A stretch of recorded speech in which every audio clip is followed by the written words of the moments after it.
একটা অংশই ছিলেন। এখন যেটা হচ্ছে তারপরে উনি ৩ বার প্রাইম মিনিস্টার ছিলেন। সুতরাং উনার আ অসুখ, উনার অসুস্থতা এটা একটা রাজনৈতিক বিষয়। এরপর অনেক কিছুই নির্ভর করে। যদি এই যে আগামীতে যে নির্বাচন আছে, সে নির্বাচনও অনেকটা তার আ বেঁচে থাকার উপরে অনেকটাই নির্ভরশীল হয়ে পড়ছে।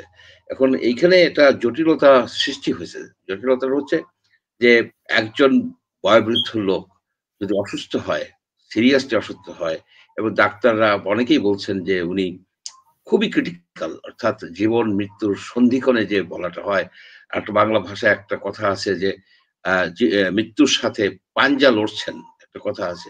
হুম। এই ধরনের একটা চিত্র কিন্তু ফুটে উঠেছে। সেই ক্ষেত্রে উনার একমাত্র জীবিত পুত্র তিনি ১৮ বছর ধরে ইংল্যান্ডে, ইউকেতে রাজনৈতিক আশ্রয় আছেন। এখন আসতে পারছিলেন না। কিন্তু গত ১.৫ বছর যখন শেখ হাসিনার সরকারের পতন হয়, এই ১.৫ বছরের মধ্যেও কিন্তু উনি আসতে পারতেন। ঠিক আছে আসেন নাই।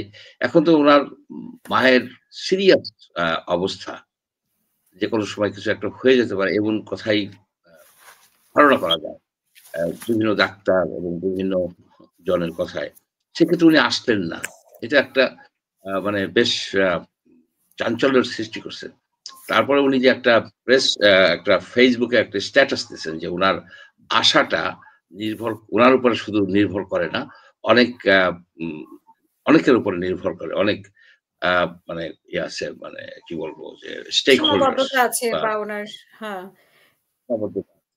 এ তখন কিন্তু একটা বড় ধরনের প্রশ্ন আসছে যে আপাত দৃষ্টিতে উনার বিরুদ্ধে কোনো মামলা নেই, উনার বিরুদ্ধে কোনো অভিযোগ নেই। উনার একটা বিশাল দল যারা উনাকে চাচ্ছেন কিন্তু উনি আসছেন না যে বাধা আছে। কোথা থেকে বাধা? সেটা উনি খোলসা করেন নাই। বলছেন স্পর্শকাতর। তো এইখানে সঙ্গত কারণেই বিএনপির নেতাকর্মী বা সাধারণ লোকের ভিতরে প্রশ্ন উঠছে যে উনি তাহলে কার কাছে বাধা আছেন? যদি মায়ের এই সংকটময় অবস্থায় তার শয্যা পাশে যদি উনি উপস্থিত হতে না পারেন, এমন কি সেই বাধা?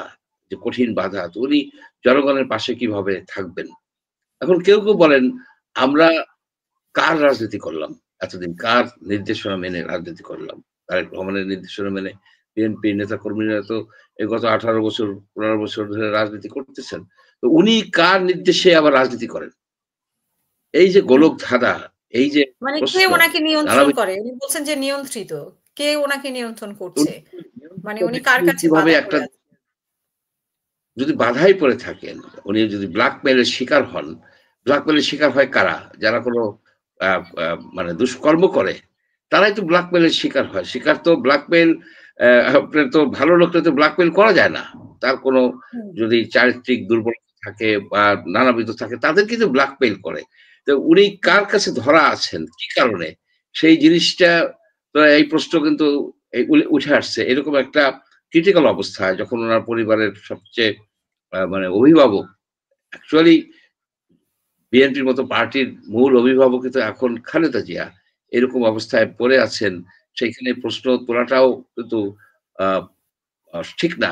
কিন্তু সেই প্রশ্ন তো উনি সামনে এনে দিছেন। উনি কিভাবে বলতে পারলেন যে আ অনেকেই বাধা দিতে পারে তাদের কাছে উনি নিয়ন্ত্রিত। উনি একটা নিয়ন্ত্রিত ব্যক্তি। তো নিয়ন্ত্রিত ব্যক্তি কিভাবে একটা পার্টি চালাবে? একজন হুম। নিয়ন্ত্রিত ব্যক্তি কিভাবে একটা রাষ্ট্রের প্রধান হতে চায়? এই প্রশ্নগুলির হুম। উত্তর কিন্তু জনগণ চাইবে। এখন এটার উত্তর উনি হয়তো এই মুহূর্তে দিতে পারবেন না। কিন্তু আরেকটা জটিলতা হয়ে গেছে এখানে এয়ার অ্যাম্বুলেন্স নিয়ে। এয়ার হুম। অ্যাম্বুলেন্সের গত বৃহস্পতিবার রাত্রে আসার কথা ছিল। আজকে শুক্রবার রাত্রি হয়ে গেছে। এয়ার অ্যাম্বুলেন্স কিন্তু আসে নাই বলছে যান্ত্রিক ত্রুটি। এখন বলা হচ্ছে যে কাতারের অ্যা অ্যা সরকারের ব্যবস্থাপনায় জার্মানি থেকে একটা এয়ার অ্যাম্বুলেন্স আসবে। কিন্তু আবার হুম। প্রশ্ন হলো, বিএনপি এত বড় একটা পার্টি কিংবা বাংলাদেশ সরকার উনাকে তো ভিভিআইপি দিছে, আপনার আম স্ট্যাটাস দিছে। বাংলাদেশ হুম। সরকার কি একটা অ্যাম্বুলেন্সের ব্যবস্থা করতে পারে না? কাতারের দ্বারস্থ আপনি হবেন কেন? একবার দিছে সৌজন্য করে। আপনার এই সরকার কি একটা অ্যাম্বুলেন্সের ব্যবস্থা করে না? করতে পারে না। হুম। সব জায়গায় তাদের এমবেসি আছে। একটা লং ডিসট্যান্স অ্যাম্বুলেন্স দরকার। যদি উনার অ্যা এখন সরকারও এক্ষেত্রে আমার কাছে মনে হচ্ছে নিষ্ক্রিয়, কিংবা বিএনপিও সরকারের উপরে কোনো চাপ সৃষ্টি করেন। উনাকে যদি নিতে হয়, উনাকে না, যদি একটা অ্যাকচুয়ালি জিনিস উনার খেয়াল নেয়ার করবেন মতো যে বিএনপি আর সরকারের মধ্যে কেমন জানি একটা সমঝোতা কাজ করছে এই খালেদা জিয়ার বিষয়ে। মানে বিএনপিও সরকারকে চাপ দেয় না, সরকারও বিএনপির ব্যাপারে বিষয় খালেদা জিয়ার ব্যাপারে মুখ খুলছে না। আসলে কি হচ্ছে? আমরা তো সেনা প্রধানকেও সেখানে যেতে আসলে দেখলাম হুম, এবং না, সবাই ডক্টর যাওয়াটা ইউনূসকে হচ্ছে যেতে কি একটা যে যাওয়া। কিন্তু অ্যাকচুয়ালি আমি মনে করি উনার যদি মেডিকেল গ্রাউন্ডে লন্ডনে যেতে হয়, তাহলে উনাকে ব্যবস্থা করতে হবে। রাষ্ট্রের উচিত ব্যবস্থা করা। আর যদি লন্ডন না হয়, আপনি তো অনেকে আসে, লন্ডন থেকেও আসে কিন্তু সিঙ্গাপুরে চিকিৎসা নেওয়ার জন্য। সিঙ্গাপুর হচ্ছে one of the top most medical facilities সেখানে আছে। তো সিঙ্গাপুরে তো কাছে। সিঙ্গাপুরে এয়ার অ্যাম্বুলেন্স তো হরহামেশা করে লোক কিন্তু যাচ্ছে। অনেকেই যাচ্ছে কিন্তু হরহামেশা সিঙ্গাপুরে। এই কেন খালেদা জিয়াকে, উনি ৩ বারের প্রাইম মিনিস্টার ছিলেন, উনার চিকিৎসা ঠিকমতো হবে না কেন? উনি যদি বিদেশে নিতে হয়, তাহলে এতদিনও নেয় নাই কেন? এই যে উনি তো প্রায় আইসিইউ, সিসিইউ, তারপরে আপনার হাই ডিপেন্ডেন্সি কি মানে ফ্যাসিলিটিস আছে যেসব, আ এই এই আপনার কি বলেন? এভার কেয়ার সেখানে আছেন। আর উনি তো প্রাইম মিনিস্টার ছিলেন। উনার চিকিৎসা তো সিএমএইচে হওয়ার কথা।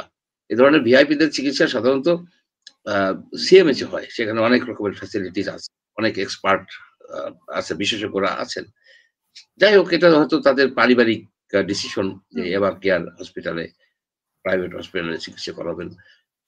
তা আমি মনে করি যে বেগম খালেদা জিয়া, তাকে সুচিকিৎসা দেয়া দরকার। যদি তার বিদেশে যেতে হয়, যাওয়ার প্রয়োজন হয়, মেডিকেল বোর্ড যদি বলে, আমরা বললে তো হবে না, বা কেউ বললেই হবে না। মেডিকেল বোর্ড না, যদি বিদেশে ডিসিশন যাওয়ার নেয়, মতো তো শারীরিক একটা পরিস্থিতি থাকা মানে আমরা সবাই তো জানি যে বিদেশে বা উনাকে মুভ করানোর মতো শারীরিক একটা পরিস্থিতি থাকতে হবে। তারপরে উনাকে মুভ করাতে পারবে। তো সেই পরিস্থিতিটা সেখানে উনার আবার আছে কথা, কিনা? প্রথমত আপনি অটোমেটিক্যালি ধরে নিচ্ছেন যে উনার চিকিৎসাটা, বেস্ট চিকিৎসাটা লন্ডনে হবে।